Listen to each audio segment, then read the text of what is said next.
आणि आता बातमी आहे पुण्यातून। पुण्यातील गुन्हेगारीवरून शरद पवार यांनी सत्ताधारी महायुतीवर चांगलाच निशाणा साधलाय।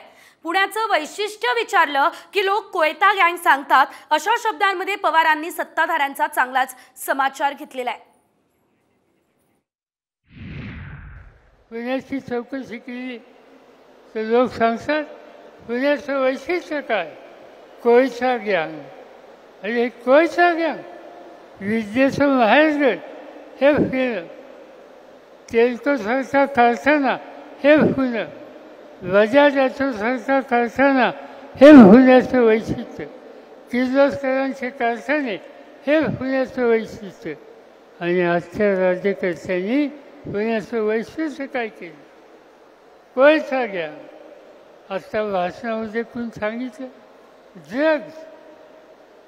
अलीकडच्या काळामध्ये नवी पिढी काय खातात मला माहिती नाही, कशाचे गोळे असतात, त्या गोळ्या किंवा ड्रग खाल्लं की एकदम चंद्रावर जातो।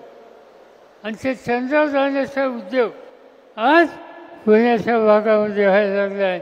आजचे राज्यकर्ते कोयता गँग असो, ड्रगचा व्यवहार असो, याचा विस्तार पुणे आणि पुण्याच्या आजूबाजूला करत आहेत।